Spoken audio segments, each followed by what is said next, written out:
What's up, chumps? Yes, indeed, it is the most wonderful time of the year because mainly I'm still talking about my team and not most of your other teams. So it's me and Didio, ex-commish, Fear Boner, Suck It Coop versus Password is Taco, Pillaging Peacocks, Brass Monkeys back in the day, in the Naming Rights Bowl. Enjoy, all you people who kept your same names, and well, of course, there's some of you like Ing who changed your name and still suck, but what the hell. Anyway, Merry Christmas, Happy Hanukkah, Happy Kwanzaa, whatever it might be. But let's get right down to it. This is it. This is the championship. We just wrapped up state football championships down here in California, and we got bowl games coming up. So figured the appropriately named Naming Rights Bowl with the two teams that changed their name the most this season face off in the EFL Championship with the with Password is Taco defending the title. Password is Taco, Jamarcus Russell Division Champion, now 9-6, 1,413 points for, going up against ex-commish Fear Boner Suck It Coop at 11-4. The wild card, only because finished just behind the Spotted Owls, who went down last week to Taco. So 11-4 record, wild card 15-06 on the points for. Back in week 5, they faced off, and ex-commish delivered a mighty spanking on the Cox, 135-75.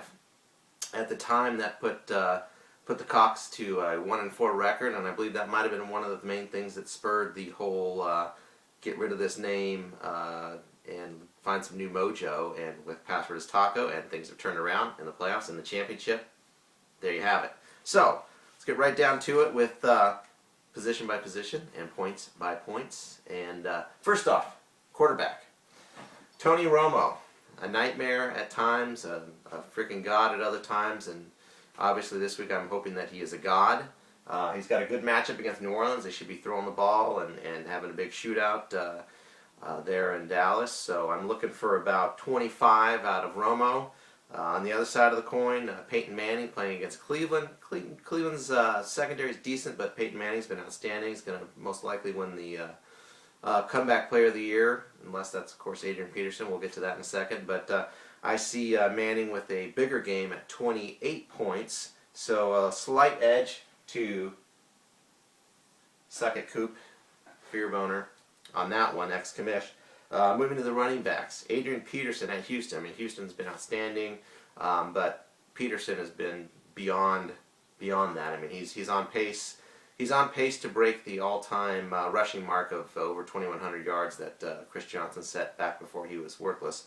So I just don't see how Peterson could do anything worse than, say, 17 points. You know, probably about 110 yards and a touchdown. And then Noshawn Miranda, who's kind of come out of nowhere, taken over for the injured Willis McGahee, and he's been on fire facing Cleveland. I see good things from him. 16 points there for a combined 33 for those two. For ex-commish, C.J. Spiller, Fred Jackson is out, so he is the main guy. I see him getting 13 points against Miami, who's kind of an underrated defense, so I see good things happening there for Miami. BenJarvus Green-Ellis, the law firm now with Cincinnati playing at Pittsburgh. Pittsburgh is pissed off. This is a huge playoff implications, and Pittsburgh always has had a tough run defense. I see it coming into play here. Only allowing 7 points from BenJarvus Green-Ellis, so a fairly substantial edge for Password is Taco at the running back position. So moving to wide receiver, Megatron. The man, Calvin Johnson. Saturday night versus Atlanta. That game is going to be very well played out in this whole matchup. Johnson just keeps putting up the numbers. He very well may break Jerry Rice's yardage record. I see him getting 19 points here. And then we have James Jones, a little pickup there with Jordy Nelson injured. Aaron Rodgers has been going more and more to James Jones. I see him getting 12 points in this game, probably about 60 yards and a touchdown for the 12 points. Total of 31 there. Flip side, Julio Jones, no relation. Playing at Detroit, he has come on strong. Roddy White's been kind of fading. I know all too well from another league that Roddy White has faded, but probably a big game, 15 or 16 points out of Julio. Wes Welker against Jacksonville. I think the Patriots might run the ball a little bit more and just kind of chew up the clock and pound the Jaguars. And I see probably about 100 yards receiving, but not necessarily a touchdown, so 10 points there.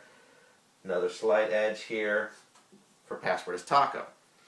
Moving on to the tight ends. Obviously, Tony Gonzalez playing at Detroit. Tony Gonzalez has put up huge numbers. He's like 50 years old, but he just keeps getting better. Definitely see him getting 13, 14 points this week.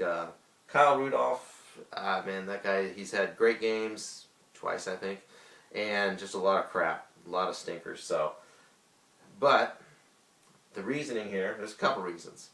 Notre Dame guy, Irish are on a roll, playing in the national championship January 7th. Plus, I mean, it's Christmas week.